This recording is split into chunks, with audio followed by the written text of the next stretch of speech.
नारायणाय नमः माधवाय नमः स्तोत्रचार्य ऋषिकेशाय गोविन्दाय नमो नमः पवित्रीकरणं मा पुनन्तु आदिवजनाः पुनन्तु मनसादियः पुनन्तु स्वाभूतानि जातवेदाः पुनः परमात्मने कृतज्ञेषुना समर्पयामि ॐ व्यासाय विष्णुरूपाय व्यासरूपाय विष्णवे नमो वै ब्रह्मनिधये वसिष्ठाय नमो नमः श्रीवेदव्यासाय नमो नमः सर्वदा पुष्पं पुष्पमालिकां माल्यादीन सुगन्धेने मालत्यादिन वै प्रभो मया हृदानि पुष्पाणि पूजार्थं प्रतिगृह्यताम् बोले कृष्ण कन्हैया लाल की जय श्रीमद् भागवत महापुराण की जय व्यास जी महाराज की जय।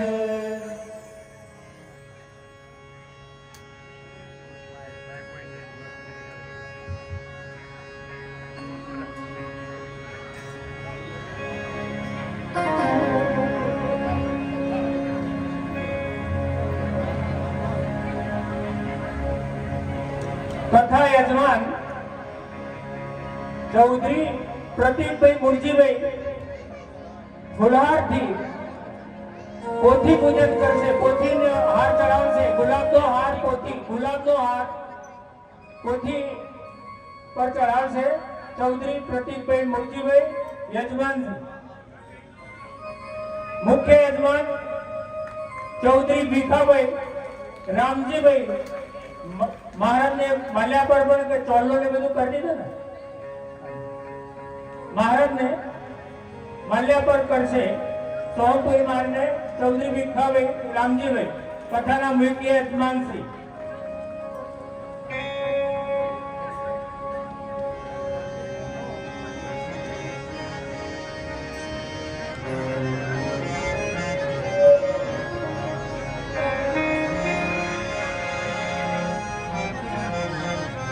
महाराज ना गुरुजी આવ્યા છે પધાર્યા છે એમને માલ્યાર્પણ કરશે અને કંકુનો ચોલો કરશે દેસાઈ દિનેશભાઈ સવુભાઈ અને દેસાઈ બાબુભાઈ વિરસમભાઈ બોધકામ કમિટીના બંને સભ્યો આવી જાય।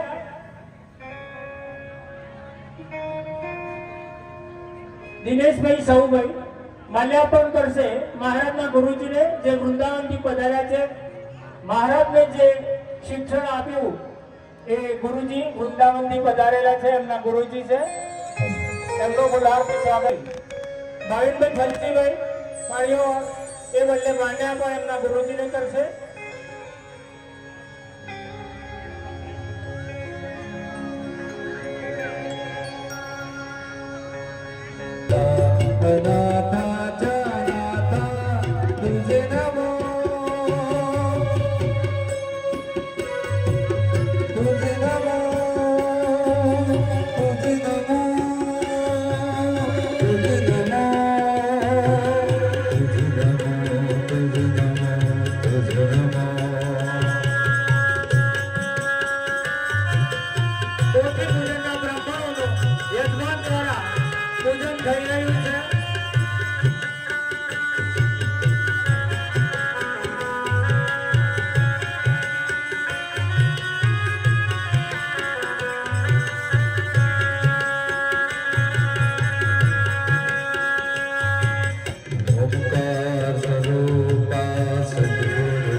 ઓમ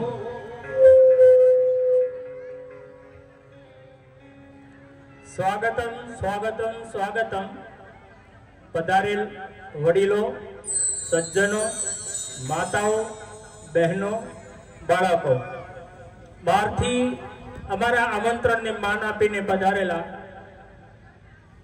જે મહેમાનો છે એમાં દેસાઈ અશોકભાઈ મોગજીભાઈ વસાઈ કે જેમને અમને પ્રેરણા આ બધી આપી છે. અત્યારે આજે બધું કરી રહ્યા છીએ અમે તીર્થયાત્રામાં જઈને જે કથાઓ કરીએ છીએ એના અનુભવના આધારે આ બધું કરી રહ્યા છીએ. બીજું એમના અમારા જ સહયોગી એમની જેમ જ અશોકભાઈની જેમ દલજીભાઈ લાલજીભાઈ દેસાઈ મુડાટી એ પણ અમને ખૂબ સહયોગ આપે છે. આજે આપણે ઓગણે પધાર્યા છે એમનું આપણે સાપથી ખૂબ ખૂબ સ્વાગત કરીએ છીએ. બીજા અમારા સંબંધી મહેમાનો જે બહારગામથી દૂર દૂરથી પધાર્યા છે એમનું પણ અત્રે અમે સ્વાગત કરીએ છીએ. સ્વાગતનો આપણે વધુ સમય નથી લેતા. એક સૂચના છે કે આપણે જે અહીં મહાદેવના જીર્ણોદ્ધાર નિમિત્તે આ કથાનું આયોજન કર્યું છે અને આ કથાના યજમાન ચૌધરી ભીખાભાઈ રામજીભાઈ અને ચૌધરી મુરજીભાઈ રામજીભાઈ આ ફેમિલીએ આ કથાનું 5 લાખનું દાન આપીને આયોજન કર્યું છે. આપણે પાટોત્સવમાં જાહેરાત કરી હતી એટલે આપણે બહુ એમના ઋણી છીએ, સહભાગી છીએ.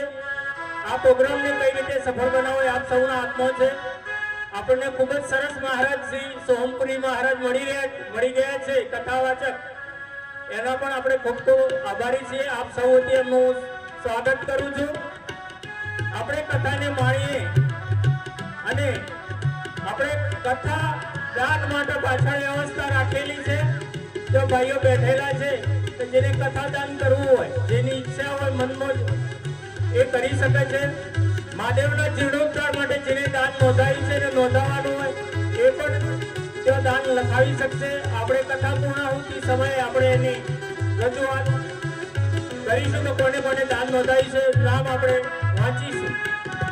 હવે આપણે વધુ સમય ન બગાડતો આપણે જેના માટે આતુર શીખવાનો છે દિનેશભાઈ સૌભાઈ મહારાજશ્રી માટે બે મિનિટ ખાલી, પછી આપણે કથા શરૂ કરી દઈશું. એમની એવી ઈચ્છા ભાવના છે મારા મહારાજશ્રી માટે 2 મિનિટ કહેવું છે.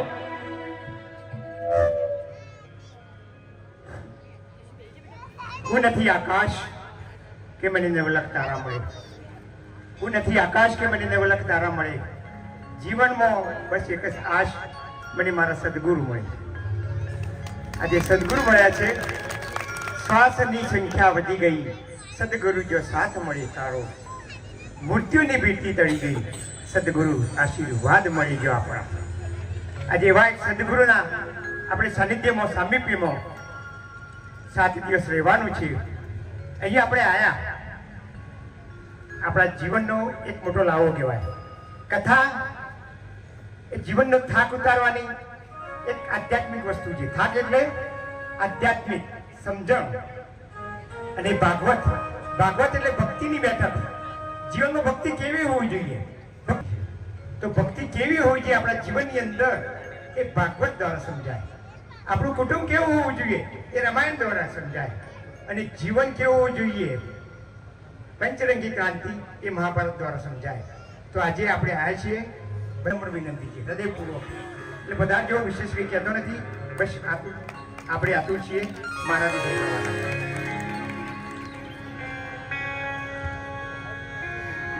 આભાર આભાર આભાર. હવે આપણે જેના માટે આતુર છીએ તે પરમ પૂજ્ય વંદનીય શ્રી સોહમપુરીજી મહારાજ કે જે લક્ષ્મીપુરા ખેડ બ્રહ્મા નીલકંઠ મહાદેવ ના મંદિરના મહંત છે. 4 થઈ ગઈ, આ 5મી કથા છે. આપણે બહુ ખૂબ ભાગ્યશાળી છીએ કે આપણને એમના મુખ દ્વારા કથા શ્રાવણનો લાભ મળશે. હું એમને હૃદયથી વિનંતી કરું કે કથાનો પ્રારંભ કરે પરમ પૂજ્ય સોહમપુરી બાપજી. कृष्ण कन्हैया लाल की जय, सद्गुरु देव की जय, श्री भागवत महापुराण की जय। व्यास जी महाराज की जय। मारुंडा मात की। करारविरयन्तं मनसा स्मरामि। श्रीकृष्ण हे नारायण वासुदेवा। हे नाथ नारायण वासुदेवा। हे नाथ नारायण वासुदेवा। दिवे सत्त्वस्वामृतमेव देव। गोविन्द दामोदर माधवेति।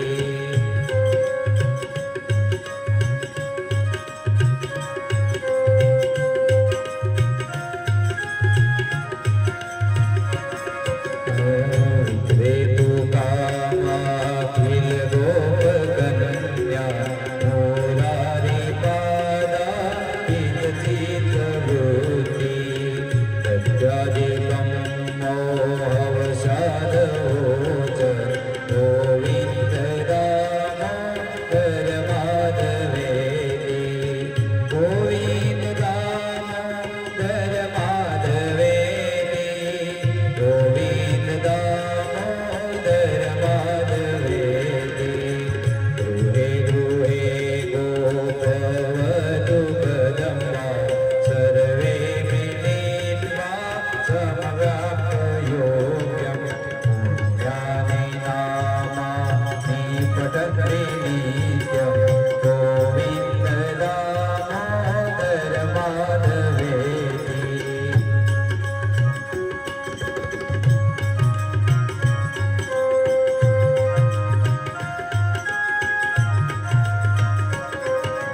सुखं शयानां निलयेहि देवी। नामानि विष्णु प्रवदन्ति मर्त्या। ते निर्जितं व्रजन्ति। गोविन्द दामोदर माधवेति। जीवे सदे भज सुन्दराणि। नामानि कृष्णस्य मनोहराणि। समस्तभक्तानि आसनानि। गोविन्द दामोदर माधवेति। सुखावसाने इदमेव सारं। दुःखावसाने इदमेव श्रेयम्। देहावसाने इदमेव जाप्यं। गोविन्द दामोदर माधवेति।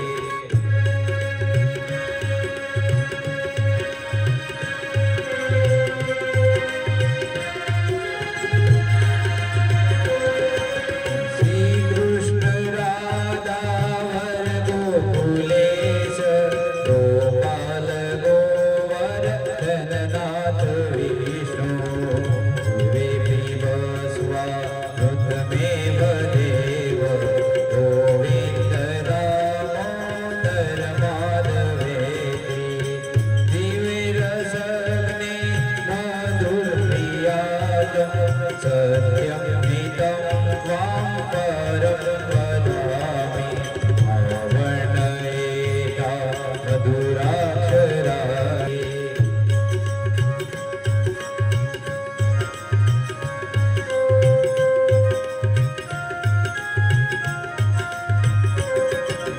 त्वामेव याते मम देहि जीवे।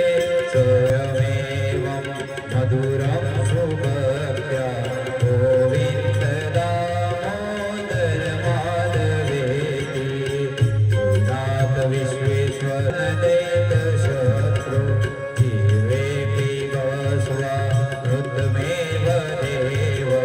गोविन्द दामोदर माधवेति।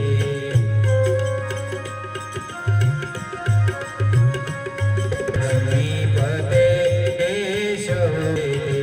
श्रीकृष्ण गोविन्द हरे मुरारी। हे नाथ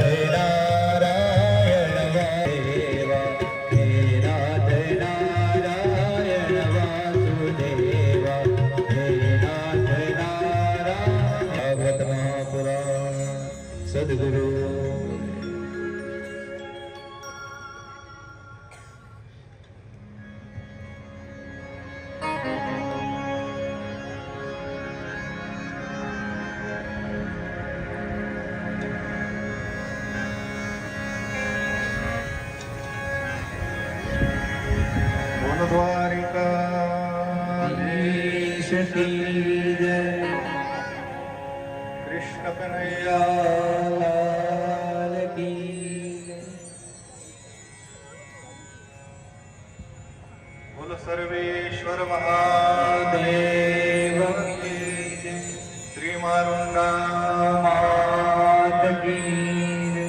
श्रीमद्भागवत महापुराण की विसंत महापुरुषों की जय। भगत भगवान की जय। ओम नमः पार्वती पतये हर हर महादेव हर।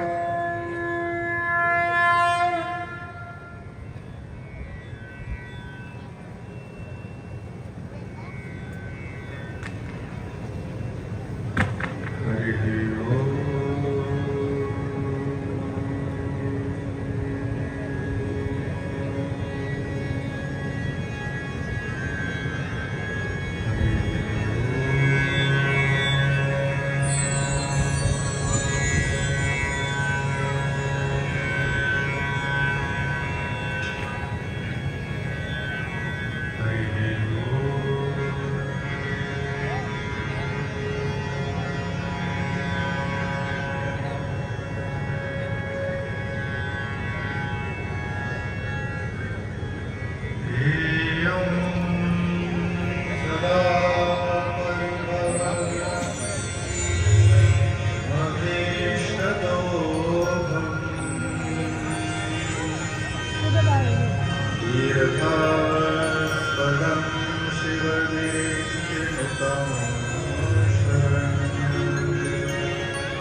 प्रत्यार्तिहं प्रणतपालभवाविपोतम्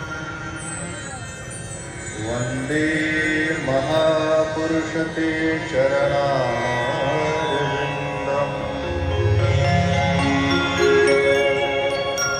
योऽन्तः प्रविश्य मम वाचम् इमां प्रसोक्ताम् सञ्जीवयत्य किल शक्तिधरस्वधाम्ना।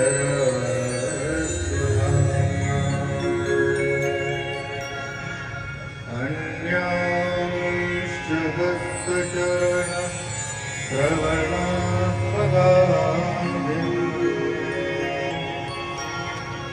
प्राणान् नमो भगवते पुरुषाय वंशी विभूषितकराण्डवनीरदाभा पीताम्बरादरुणबिम्बफलाधरोष्ठा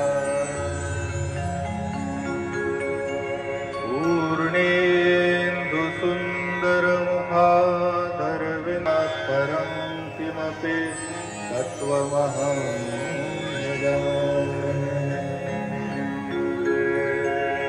नारायणं नमस्कृत्य नरं चैव नरोत्तमम्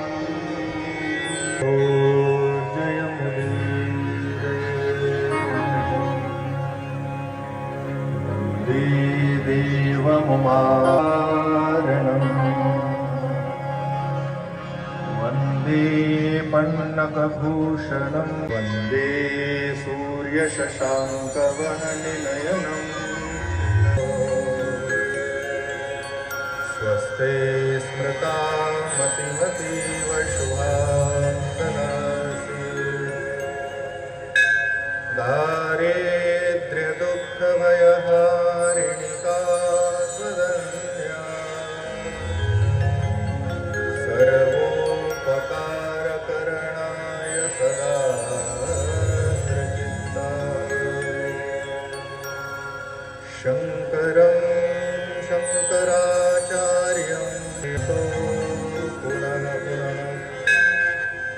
नमो सद्गुरु तुकया ज्ञानदीपा नमो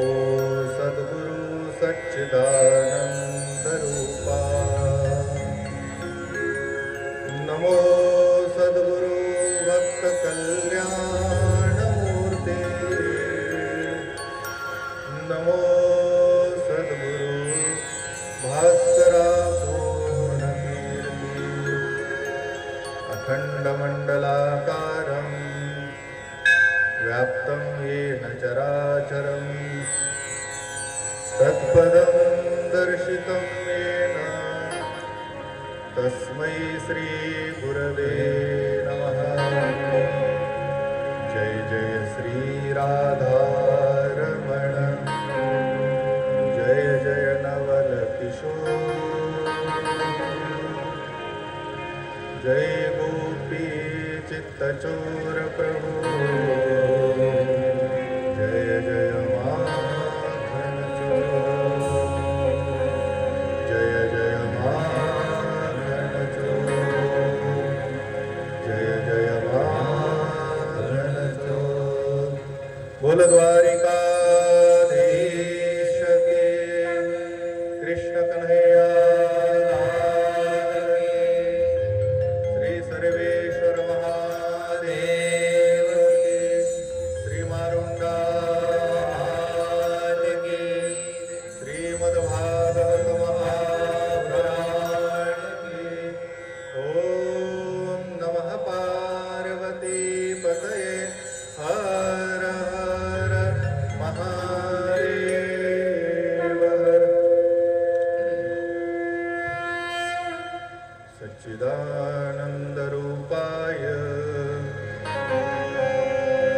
विश्वोत्पत्त्यादिहेतवे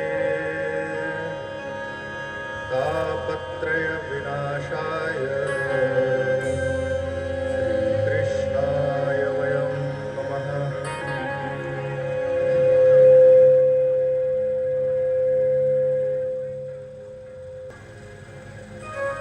करुणा वरुणालय ભગવાન દ્વારિકાધીશની અસીમ અનુકંપા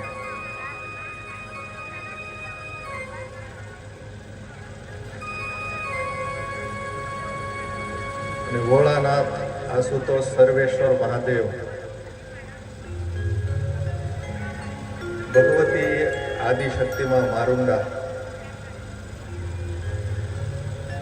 બધા જ આપણા જેટલા દેવી દેવતા છે એમની કૃપા શ્રીમદ ભાગવત કથા જ્ઞાન યજ્ઞનું આયોજન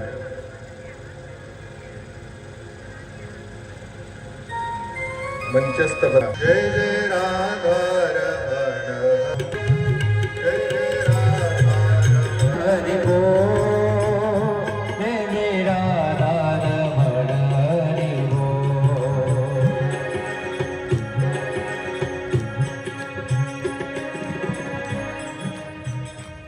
જોજો બધા ધ્યાન રાખવા બાબુ આવાજ આવે છે ને પાછળ હા તમે ચાલુ રાખો ધીમે ધીમે પવિત્ર અધિક માસ ચાલુ છે આનો થોડો આવાજ વર્ષમાં કેવળ સંકીર્તન અને કેવળ સત્સંગ કરવું જોઈએ અને ભગવાનનું નામ સંકીર્તન ચાલતું હોય પવિત્ર અધિક માસ હોય અને આપણા ગામમાં શ્રીમદ ભાગવતની કથા ચાલતી હોય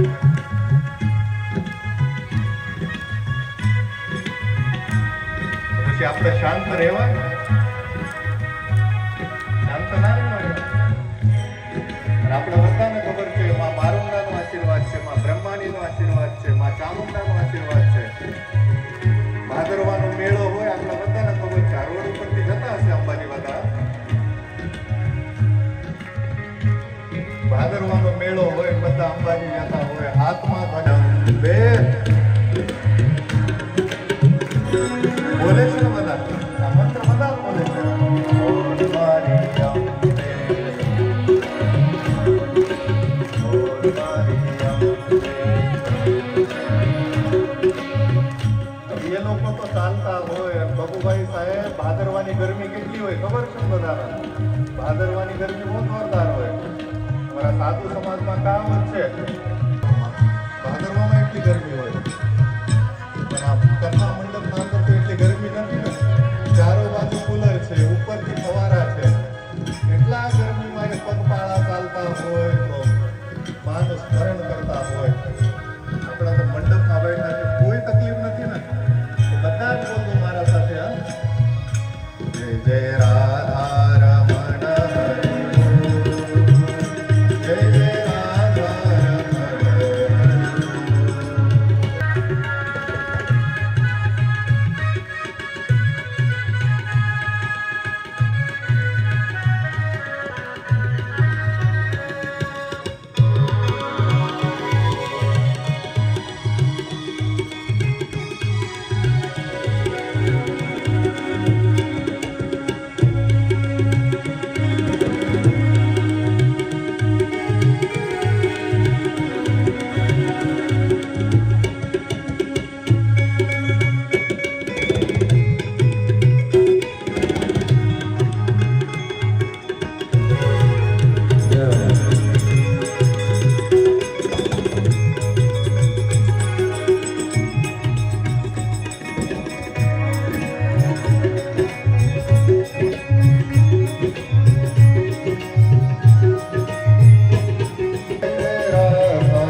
કેટલું બોલ બોલ કરું, તમે ચૂપચાપ બેઠા હોય. અને કથા મંડપમાં એક સારી વિશેષતા બહુ, સત્સંગ ચાલતો હોય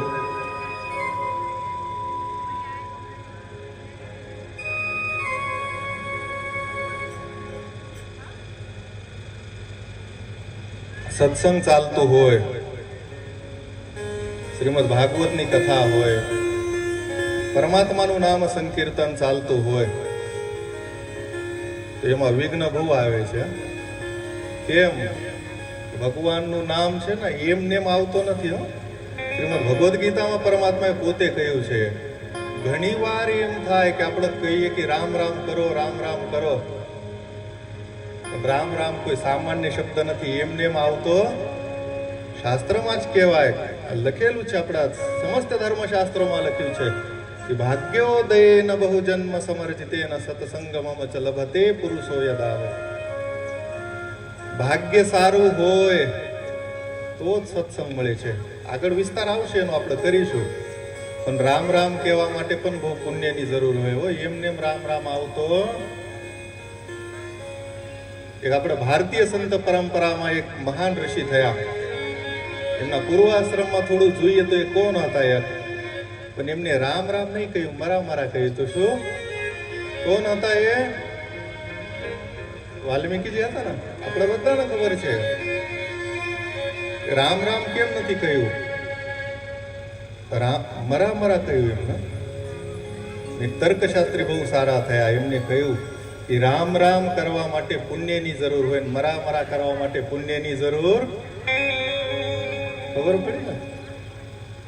તો આપણે બધા કેટલા ભાગ્યવાન છે, કેટલા નસીબવાન છે કે સામે એકબીજાને મળતા હોય, અભિવાદન કરીએ તો રામ રામ તો કરીએ જ ને બધાને. નસીબવાન નથી? અને એક જન્મનું નહીં, અનેક જન્મનું પુણ્ય ભેગા હોય તો એક વાર સત્સંગ મળે છે.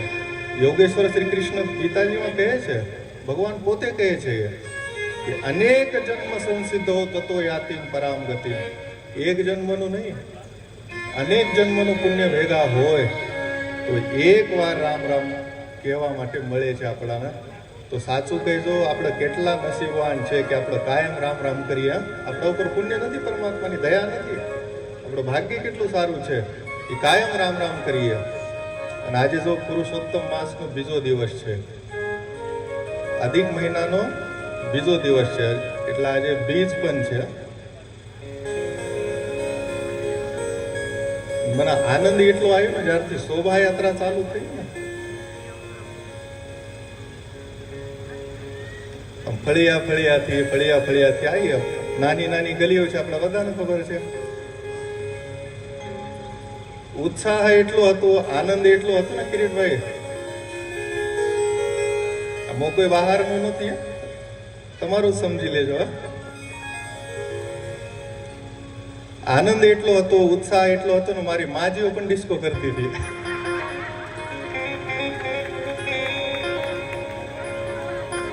કરવું પણ જોઈએ. તો શરીરમાં જે તકલીફ હોય એ ભૂલવાનું સૌથી સારામાં સારું કોઈ સાધન હોય તો સંકીર્તન છે ને, ભગવાનનું નામ છે. ભગવાન આ કેવળ ગ્રંથ નથી, આ કેવળ પુસ્તક નથી.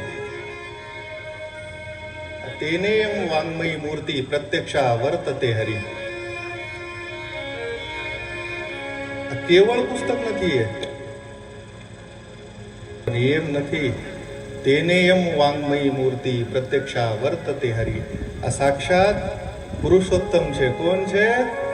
આ સાક્ષાત કૃષ્ણ કનૈયા છે, આ સાક્ષાત દ્વારિકાધીશ છે. જ્યારે ભગવાન દ્વારિકાધીશનું સ્વધામ ગમન થયું તો બધા જ ભક્તોએ પૂછ્યું કે ભગવાન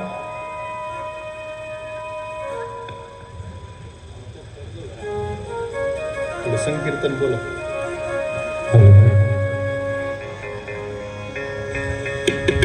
जपे गातु वंदे शुभ वर्षा श्री राम जय राम जय जय राम श्री राम जय राम जय जय राम.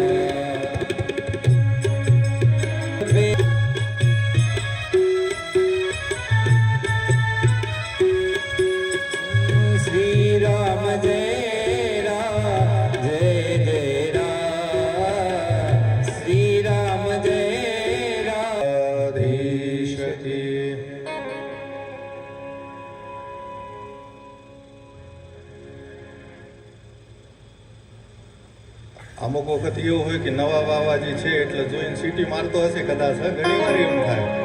માઇકનું બાઇકનું કોઈ ઠેકાણું ના હોય.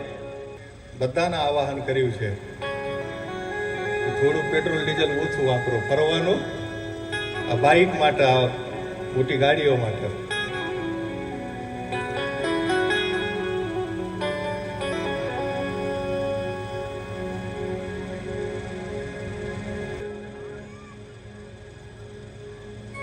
અને આ 12મો મહિનો નથી, આ 13મો મહિનો છે.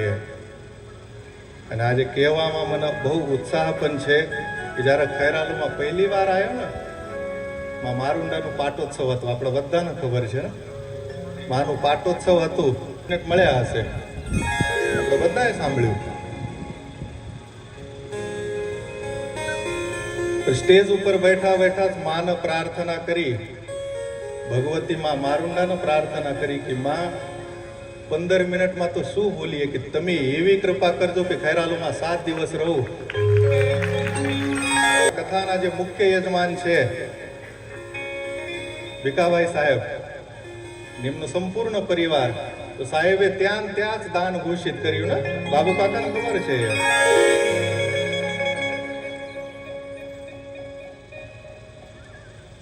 બહુ આનંદ થયો કે જે કથાના મુખ્ય યજમાન છે ને બહુ ઉદાર ચરિતા નામ, શાસ્ત્રોમાં કહ્યું બહુ ઉદારતાથી દાન આપ્યું છે. અને એમનો ભાવ પણ એટલું સારું છે ને સાહેબનું. એમના ભાવના લીધે આપણા બધાના મનમાં તો એમ હતું કે ખૈરાલુમાં સંખ્યા થશે કે નહીં થશે, પણ પહેલા દિવસે જ મંડપ પેક થયું. તમે જોજો, કોઈ બેસવાની જગ્યા છે, પહેલા દિવસે જ થયું.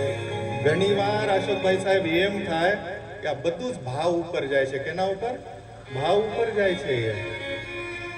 અને આપણા સદગુરુ જયસિંહ બાપાનું બહુ સારું વાક્ય છે, જેનું ભાવ સુધરેવે એનો ભવ સુધરેવા. ભવ સુધારવા માટે જ શ્રીમદ ભાગવતની કથા છે. કોઈ સારામાં સારું કોઈ સાધન હોય ભાગવતનો સત્સંગ જ છે. અર્થાત જલનું મંથન કરીએ, કદાચિત એક વખત એમ થાય એના અંદરથી માખણ નીકળી આવશે. પાણીના અંદરથી નીકળે છે કોઈ વખત? નથી નીકળતું ને. પણ એ પણ સંભવ છે. એનું મંથન કરો તો એક વાર શક્ય છે, માખણ નીકળી આવશે. મહાપુરુષોએ કહ્યું છે કે બારી મથે ઘૃત હોય બરું, સિકતા તે અરો તેલ. આ રેતી છે ને, રેતીમાંથી પણ તેલ નીકળશે. હો, એક વખત આ પણ શક્ય છે. અને આગળના શબ્દ સાંભળો, બિનુ સત્સંગ ન ભવ તરૈ સિદ્ધાંત આપેલ. આ ભવ સાગરને પાર કરવાનું હોય ને, એના માટે કોઈ અપવાદ નથી. એના માટે સારામાં સારું કોઈ સાધન હોય તો આ સત્સંગ છે. કેવળ સત્સંગથી જ બિનુ સત્સંગ ન ભવ તરૈ સિદ્ધાંત આપેલ. કોઈના મનમાં એમ હોય કે આપણે બીજા સાધનો કરીશું તો ભવસાગર પાર થઈ જશે, બિલકુલ નહીં. મહાપુરુષોએ કહ્યું છે બિનુ સત્સંગ ન ભવ તરૈ સિદ્ધાંત આપેલ. કોઈના મનમાં એમ હશે કે આપણે સત્સંગ કર્યા વગર, કથાનું શ્રવણ કર્યા વગર પાર થઈ જશું, આવી કોઈ વ્યવસ્થા છે જ નહીં. આ સારામાં સારી ભવસાગરને પાર કરવા માટે કોઈ વ્યવસ્થા હોય તો એ સત્સંગ છે, એ શ્રીમદ ભાગવતની કથા છે. બીજો કોઈ ઉપાય છે જ નહીં. નારદજીએ પણ આપણા જેટલા ગ્રંથો છે બધા જ ગ્રંથોમાં કહ્યું છે, ભક્તિ શાસ્ત્રમાં જેટલા આચાર્યો થયા એ બધા જ આચાર્યએ સત્સંગ માટે તો કહ્યું જ છે. ભગવાન શંકરાચાર્યજીએ અદ્વૈત વેદાંતના કોઈ પ્રણેતા હોય તો ભગવાન શંકરાચાર્યજી પણ કહ્યું છે કે દુર્લભમ ત્રેમે વેત દેવાનુગ્રહ હેતુકમ મનુષ્યત્વમ મુમુક્ષુત્વમ મહાપુરુષ સંશ્રય. આ સંસારમાં 3 વસ્તુ બહુ દુર્લભ છે. સૌથી પહેલા મનુષ્ય બનવાનું દુર્લભ છે. શું? મનુષ્ય બનવાનું. તો આપણે સામાન્ય વિચાર કરીએ, અને ઘણી વાર આપણે ઘર પરિવારમાં તેમ કહીએ જ કે કેટલા લાખ યોનિઓ ફરીએ ત્યારે મનુષ્ય જન્મ મળે છે. કેટલા કહેવાય આ બાજુ? 84 લાખ કહેવાય ને. તો આપણે બધા ફરી ફરીને આયા હશો નહીં 84 લાખમાં? ફર્યા તો હશો જ ને આપણે. ત્યારે જ મનુષ્ય જન્મ મળ્યું છે ને. પૂર્વજન્મમાં કોઈ પાપ પુણ્ય બરાબર થયું તો આપણે મનુષ્ય બન્યા. તો કેટલું દુર્લભ છે. સૌથી પહેલા ભગવાન શંકરાચાર્યજી કહ્યું છે મનુષ્યત્વ. મનુષ્ય બનવાનું બહુ દુર્લભ છે. ન્યાય શાસ્ત્રમાં એક ન્યાય છે. આપણા જેટલા ગ્રંથ છે ને, જેટલા શાસ્ત્ર છે, એમાં સૌથી કઠિન કોઈ શાસ્ત્ર હોય તો એ ન્યાય શાસ્ત્ર છે. સૌથી કઠિન છે. એનો કોઈ સ્પર્શ કરતો જ નથી. ન્યાય શાસ્ત્ર બહુ કઠિન છે. ન્યાય શાસ્ત્રમાં એક બહુ નાનું ન્યાય છે કે કાગતાલી ન્યાય. આપણે ઘણી વાર જોઈએ કે માં ભગવતી આંબાનું મન ના હોય, કોઈ કર્ણ બધિર, કોઈ દિવ્યાંગ હોય. આપણે બધાએ જોયેલા છે કે મંદિરના આગળ બેઠા બેઠા ભજન કરે છે ને. કોઈ કહે છે ઉપર વાલે કે નામ સે દે દો, કોઈ કહે કે અંદર વાળાના નામથી આપો, કોઈ કહે છે ભગવાનના નામથી આપો. ઘણા જુદા જુદા પ્રકારના ભિખારીઓ હોય. એક રાજ્યનું રાજા હતું. એ રાજાએ બહુ સારી ઘોષણા કરી. રાજાએ કહ્યું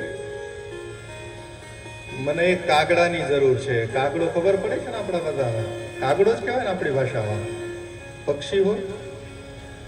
મને એક કાગડાની જરૂર છે. જે કોઈ મને એક કાગડો આપી દેશે ને એનો હું અર્ધો રાજ્ય દાનમાં આપું. કેટલો? કે રાજાની આજ્ઞા છે કે કોઈ કાગડો દાનમાં આપશો તો ભેટ સ્વરૂપમાં હું અર્ધો રાજ્ય દાનમાં આપું.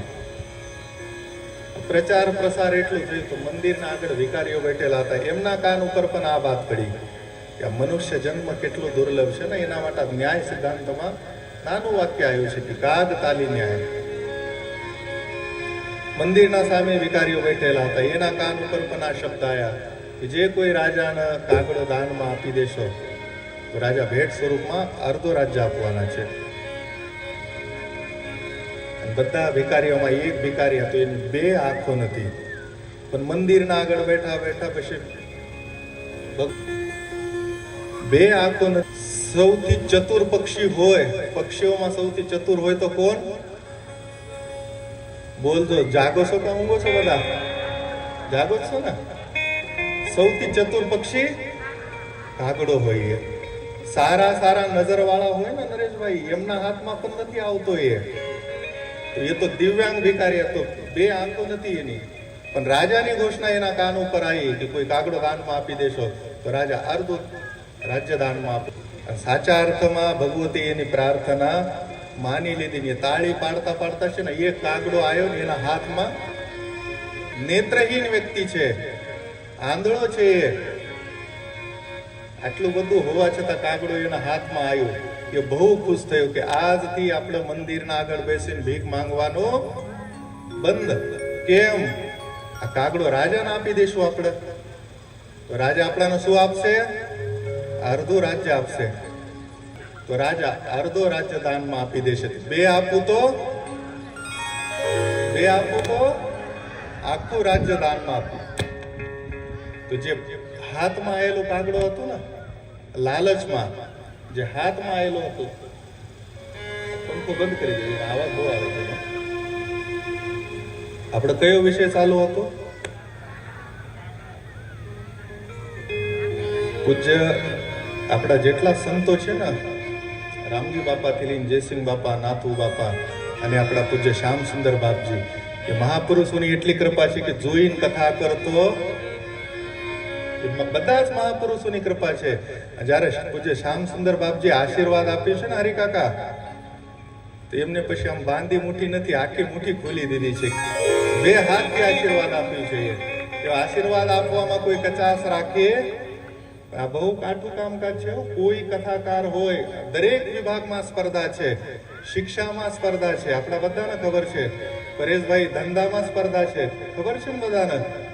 કોઈ વિભાગ એવું બાકી નથી, દરેકમાં સ્પર્ધા છે. એમાં આ આધ્યાત્મિક વિભાગ છે ને, એમાં પણ સ્પર્ધા છે. કોણ મોટું, કોણ નાનું, કોણ શ્રી છે, કોણ શ્રી છે, કોણ એક. પણ પરમાત્માની એટલી કૃપા છે, જયારે બાપજીને આશીર્વાદ આપવાનું હતું ને, આપ જોવો છો વ્યવહારમાં આપણા બધાને જ ખબર છે. કોઈ કથાકાર એવો નથી, કદાચ અપવાદ સ્વરૂપમાં કોઈ હશે, કોઈ કથાકાર એવું નહીં હોય કે બીજાને કહે છે કે તમે કથા કરો. અને પોતે જ બાબુ કાકા આપણા આશ્રમમાં કરાવે કોઈ કથા?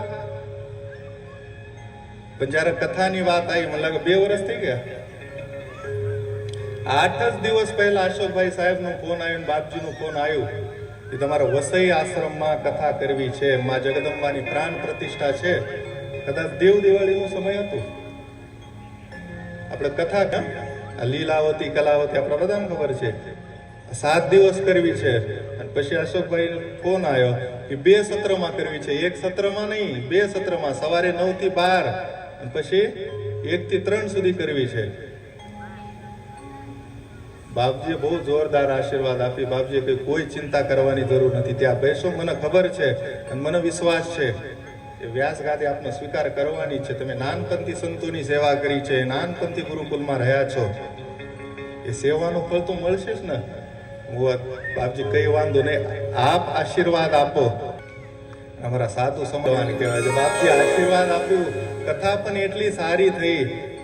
બધાને ખબર છે, એમાં મોટા ભાગે બધા કથામાં થોડા દિવસ પહેલા, અઠવાડિયા પહેલા કેસર હૃદયથી આશીર્વાદ આપ્યું છે. અને આપ છે પૂજ્ય જયસિંહ બાપાનું અવતાર, પૂજ્ય જયસિંહ બાપાનો જન્મ આપણા પરિવારમાં થયું. જયસિંહ બાપાનું દર્શન તો કર્યું છે ને આપણે બધાએ. પૂજ્ય રામજી બાપાનું જન્મ આપણા પરિવારમાં થયું છે. નાથુ બાપાનું જન્મ આપણા પરિવારમાં થયું છે. અને મને ખ્યાલ છે કે જ્યારે જયસિંહ બાપાનો મેળાવડો હોય, માંગવાનું આજથી બંધ થઈ જશે. આપણે પણ રાજા બની જશું. પણ રાજાની ઘોષણા છે કે અર્ધો રાજ્ય દાનમાં આપીશું, ભેટ સ્વરૂપમાં આપીશું. એ તો આખો રાજ્ય મળી જશે. જે હાથ મળી જશે, જે હાથમાં કાગડો આવેલો હતો ને દિનેશ કાકા, એને આમ બગલમાં દબાયો, પછી તાળી પાડવાનું ચાલુ કર્યું. તાળી પાડો તમારા. એ જે દિવ્યાંગ હતો ને, નેત્રહીન હતો, એને ચાલુ કર્યું. સાચું કહેજો, તાળી પાડવાનું ચાલુ કરે જે એમ જ થયું. એને તાળી પાડવા માટે હાથ ઉપર કર્યું, જે પકડેલો હતો એ કાગડો પણ ઉડી ગયો. જે ભીખ માંગવાનો ધંધો હતો ને, એ ચાલુ જ હતું. એનો મનમાં થોડું લાલચ આવ્યું. ન્યાય શાસ્ત્રનો સિદ્ધાંત છે એ કાગ તાલી ન્યાય. જે પ્રાપ્ત હતું એને પર્યાપ્ત માન્યો, પર્યાપ્ત નહીં માન્યું. કે આપણે પરમાત્માએ જે આપ્યું છે એમાં આપણે આનંદ માનવો જોઈએ. આ કથામાં આગળ વિસ્તાર થશે, એનો આપણે કરીશું. આપણે મુખ્ય વાત ઉપર છે કે મનુષ્યત્વમ, આ મનુષ્ય જન્મ એટલું દુર્લભ છે. જેમ નેત્રહીન વ્યક્તિના હાથમાં જેમ કાગડો આવે છે ને, એ રીતે આ મનુષ્ય જન્મ મળેલું છે. એમને ના ઉડી જાય એનું ધ્યાન રાખજો બધા.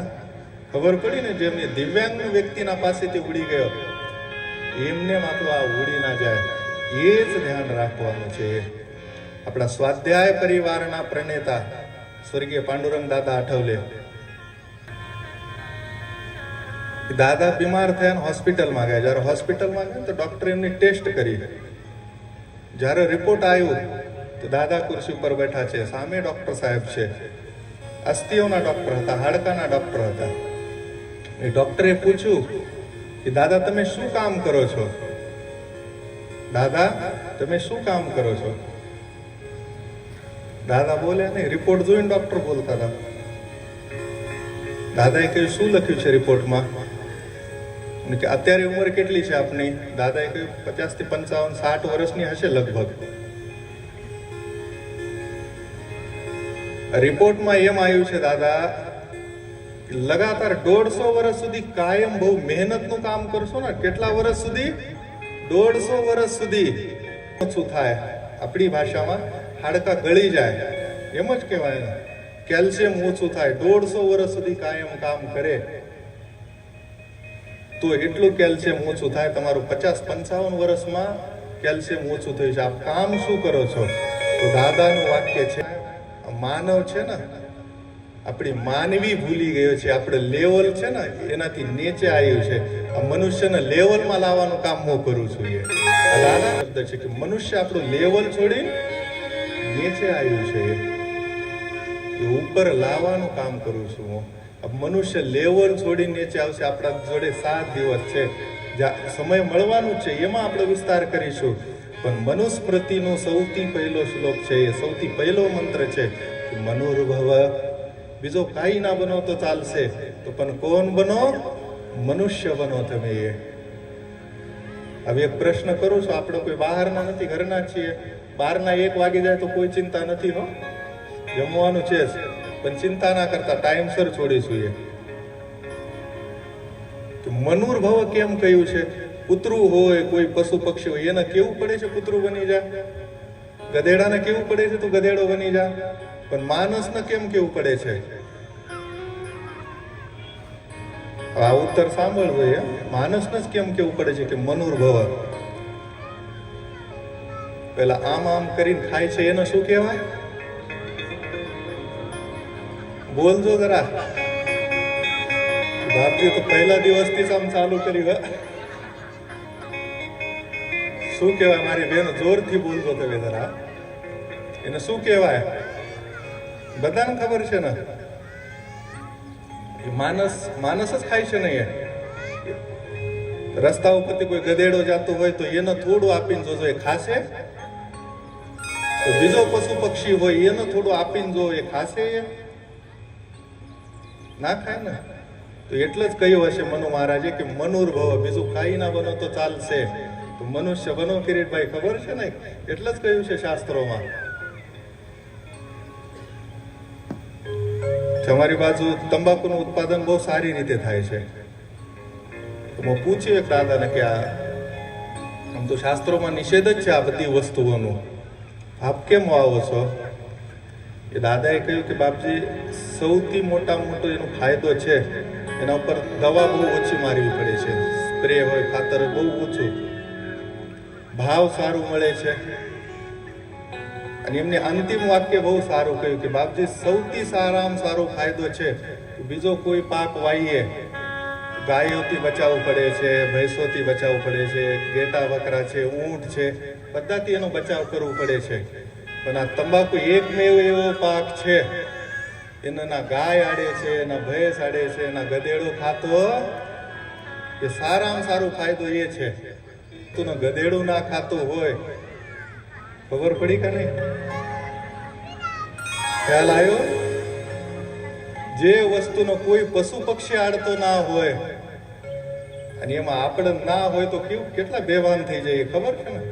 જે ખાતા હોય. પણ મને વિશ્વાસ છે, મને આનંદ છે કે તમે બધા જ માં મારુંડાના ભક્તો છે, સર્વેશ્વર મહાદેવના અનુયાયી છો બધા.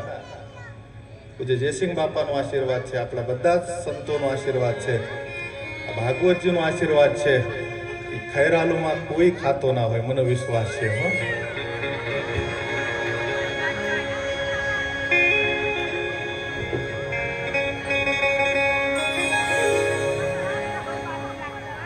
જયારે સવારે ફરવા આવ્યો ને ભગુભાઈ સાહેબ, સવારે 4:30, એટલા દૂર સુધી ઉડી ના આવે, આપણા જ હોઈએ. જયારે કહ્યું ને ખૈરાલુમાં તો કોઈ ના ખાતા હોય, તો મારી માજીઓ બહુ હસ્યા જોર જોર, મારી બહેનો બધા. પણ બીજું કોઈ નહીં કે આ 7 દિવસની કથામાં 2-4 જણા પણ મસાલા છોડી દેશો ને, સંપૂર્ણ કથા સફળ છે, એનું જીવન સફળ થઈ ગયું. 2-4 જણા પણ છોડી દેશો. અને મને આજે કહેવામાં પણ બહુ આનંદ છે, કહેવામાં પણ બહુ આનંદ છે કે જયારે કેસરગંજની કથા પૂરી થઈ તો 25 છોકરાએ મસાલા છોડી દીધા. છેલ્લા દિવસે મારા જોડે આવ્યા, એમને કહ્યું કે બાપજી આજથી મસાલા છોડી દીધા. હું કોઈ 2-3 દિવસ તકલીફ થશે, પછી જીવનમાં આનંદ છે. કેસરગંજ તો બહુ નાનું ગામ હતું, આપણો ખૈરાલુ તો તાલુકા પ્લેસ છે. 25 નહીં 2500 ના મસાલા છૂટવા જોઈએ. કેટલાના? 2500 ના. મને વિશ્વાસ છે થઈ જશે, બિલકુલ વિશ્વાસ છે, એમાં કોઈ શંકા નથી. કોક તો છૂટી જશે, તો મસાલા છૂટી જશે કે કથામાં આવવાનું છૂટી જશે? એ તો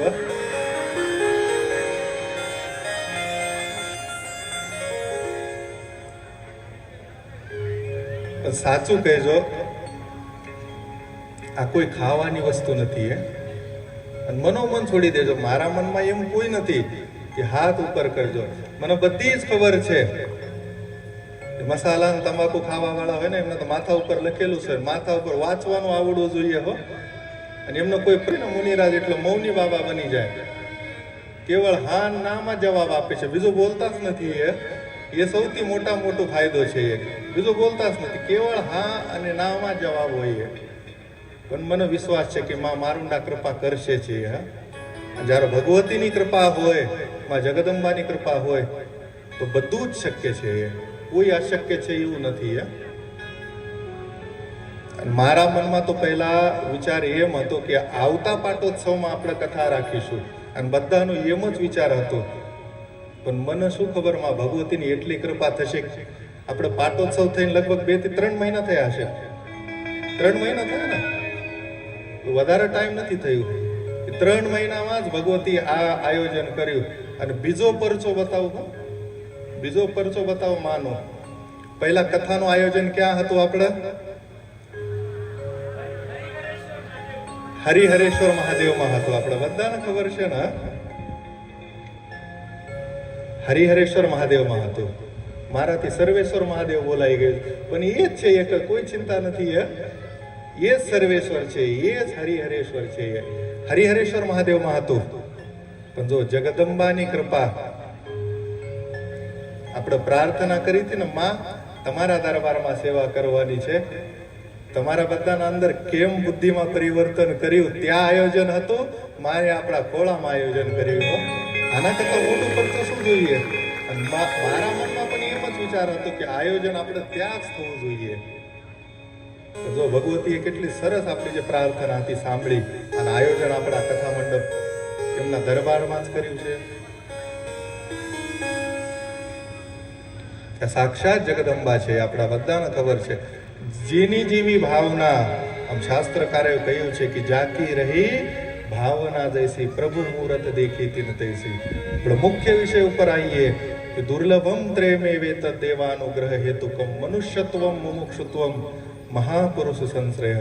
સૌથી દુર્લભ છે મનુષ્ય બનવાનો. મનુષ્ય બન્યા પછી પણ મનુ મહારાજે કહ્યું છે કે મનુર્ભવ, તમે મનુષ્ય બનો.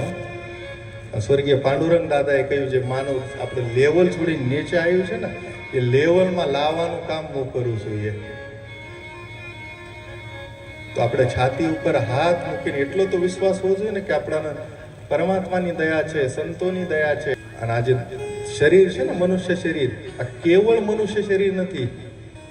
ભગવાન શંકરાચાર્યજી પણ એના માટે કહ્યું છે, આ દેહ નથી, આ દેવાલય છે. દેવાલય એટલે આત્મા તમ ગિરિજામતી સહચરાશ. ભગવાન શંકરાચાર્યજી કહે છે, ભગવાન મને બીજું કોઈ આવડતો નથી.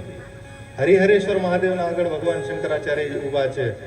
આ દ્વૈત વેદાંતના પ્રણેતા છે, અને 2 હાથ જોડીને કહે છે, આત્મા તમ ગિરિજામતી સહચરાશ. આવડે છે ને શ્લોક? બધા જ બોલતા હશો આપણે. પ્રાણા શરીરમ ગૃહં પૂજા તે વિષયોપભોગ રચના નિદ્રા સમાધિ સ્થિતિ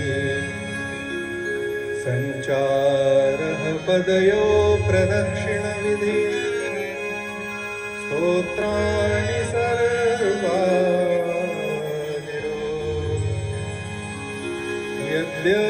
કર્મ કરો અખિલમ શંભો તવારાધનમ શંભો તવારાધનમ. ભગવાન શંકરાચાર્યજી કહે છે કે મહાદેવ, આ દેહ નથી, આ દેવાલય છે. અંદર આત્મા સ્વરૂપમાં કોણ વિરાજમાન છે? આપ પ્રત્યક્ષ આપ વિરાજમાન છો. મને બીજું કોઈ નથી આવડતું, ના મંત્ર, ના તંત્ર, ના યંત્ર આવડે છે. હું ચાલુ છું ને, એ જ પ્રદક્ષિણા વિધિ, એ જ આપણી પ્રદક્ષિણા છે. આ જે પંચ પ્રાણ છે એ તમારા સહચર છે. તમારા બધા જ આજુબાજુમાં જે દેવતા ઉભા છે એ છે, સ્થિતિ છે. કેટલું સરસ કહ્યું છે, આ દેહ નથી, દેવાલય છે. આ પરમાત્માનું મંદિર છે. મંદિર પવિત્ર રાખવાનું હોય. મંદિર ગીતામાં પરમાત્મા પોતે કહે છે મમન ષષ્ઠાની ઇન્દ્રિયાની પ્રકૃતિ સ્થાની કરશતી. દરેક જીવોના અંદર હું વિરાજમાન છું. એમાં વિશેષ રૂપથી દરેક મનુષ્યના અંદર વિરાજમાન છું. તો પછી પરમાત્મા અંદર હોય, ભગવાન આપણા હૃદયમાં વિરાજમાન છે. ઈશ્વર સર્વભૂતાનામ હૃદયેશ્વર્જુન તિષ્ઠતિ. તો આપણો મસાલો ખાઈએ તો દિનેશભાઈ સાહેબ એ પરમાત્માને હારું લાગતું હશે? આપણે જે ના ખા, મારી બહેનો ખબર પડી તો પરમાત્માને સારું લાગતું હોય તો મનોમન વિચાર કરજો કે આપણે શું કરીએ યાર. એટલું સુંદર મનુષ્ય શરીર મળ્યું છે. કેના માટે મળ્યું છે આ મનુષ્ય શરીર? કેવળ ભગવાનની પ્રાપ્તિ માટે મળ્યું છે. શ્રીમદજીએ કહ્યું છે ને, આ પરમાત્માની પ્રાપ્તિ એટલે સ્વરૂપની પ્રાપ્તિ છે, ભક્તિની પ્રાપ્તિ છે, ભગવાનની પ્રાપ્તિ છે. એના માટે મનુષ્ય શરીર મળેલું છે. આ બધું કરવા માટે મનુષ્ય શરીર મળેલું. મનુષ્યત્વમ, સૌથી પહેલા મનુષ્ય બનવાનું દુર્લભ છે. બીજો મુમુક્ષુત્વમ. 3 વસ્તુ દુર્લભ કયું છે? સૌથી પહેલા મનુષ્યત્વ, બીજી વસ્તુ મુમુક્ષુત્વ, ત્રીજી વસ્તુ છે મહાપુરુષ સંશ્રય.